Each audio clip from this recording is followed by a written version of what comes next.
Планетата Марс има две месечини, наречени Фобос и Деймос. Тие биле откриени во 1877 година од астрономот Асаф Хол, кој ги именувал поради латинските термини страв и паника. Фобос значи страв и Деймос исто така на грчки значи паника. Се смета дека овие две месечини се заробени астероиди и се меѓу најмалите природни сателити во сончевиот систем. Фобос е поголемата од двете месечини на Марс. Има силни кратери и изгледа дека има и жлебови и ленти од материјал по нејзините страни.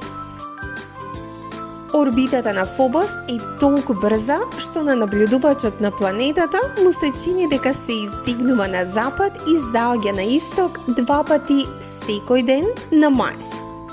Како што Фобос орбитира, тој е се поблиску до планетата.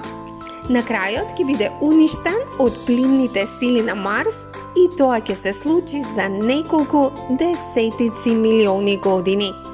Многу веројатно, во иднина тој ќе се распадне во орбитата и неговите парчиња ќе се распрснат на површината и ќе се рашират по орбитата на Марс, што веројатно ќе создаде и краткотраен прстен.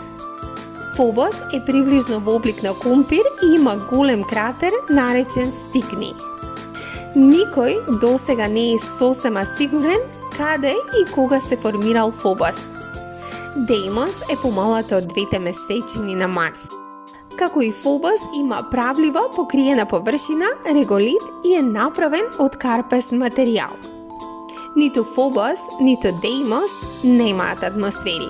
Тие се премногу мали, без испарливи материи за да создадат атмосфера, а нивната гравитација е премногу мала за да ја задржи истата. Како и Фобос и Деймос има карактеристики што го прават сличен на астероид од типот С.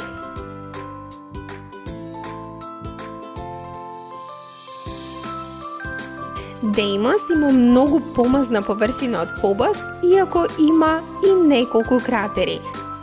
Наблюдувачот кој го гледа Деймос од површината на Марс ќе види мало тело кое на полна месечина би било исто толку светло како што изгледа Венера од Земјата. Една од теориите сугерира дека Фобос и Деймос биле дел од рој помали објекти кои можеби дошле на црвената планета како дел од судир помеѓу планетите. Деймос досега не е официјално посетен од вселенско летало. Сепак, повеќето од мисиите на Марс ја проучувале и оваа мала месечина, додека го сликале и мапирале Марс.